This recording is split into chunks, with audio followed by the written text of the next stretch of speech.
Maka nafsu tadi dia bagi ada 7 bagi. Pertama, nafsu paling teruk, langsung tak kenal masjid surau, dia tak kenal Tuhan, dia tak kenal. Itu orang kafir tu. Itu nafsu ammarah.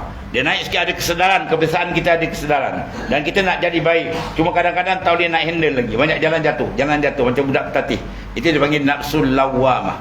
Dia dah belajar, dia dah tahu, dia cela nafsu dia jahat, dia bertobat. Dia jatuh balik, cela balik diri dia tobat Allah Ta'ala. Dia prepare lagi cantik, kukuh, perjalanan dia mula mantap, itu dia panggil mulhamah. Dia macam dapat pancaran ilham daripada Ta'ala, ilham ni elok. Dan bila dia tamakun tetap je, itu dia panggil mutmainnah. Kalau kita mati dalam keadaan ketiga itu, mutmainnah, confirm syurga. Tapi masalah dia, kita tak tahu di ujung. Kadang-kadang di awal cantik, di ujung dia terpusing balik pun ada.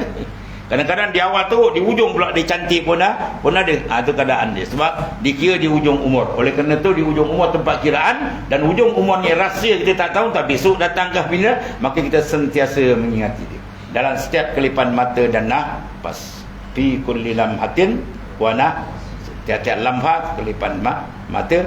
Wa nafas, tiap-tiap nafas. Kita ma'allah.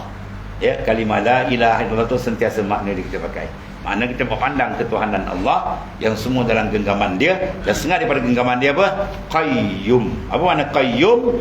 Dia yang mentadbir, yang menguasai segala-gala. Jadi kita terasa kita dalam genggaman dia. Kita terasa keterikatan kita dengan Allah. Itu sangat cantik kedudukan iman dia. Ya, dia terasa, bukan tahu ya. Tahu semua dah tahu. Tanya kita ni apa? Kita ni semua dalam genggaman kuasa Tuhan. Ya. Kita ambil tanya ada rasa. Dia rasa tu bahaya sikit. Kadang-kadang terasa orang kuat lagi, dia terasa diri lagi. Dia sampai fana kan, dia lenyap tu akan dapat rahsia-rahsia daripada Ta'ala.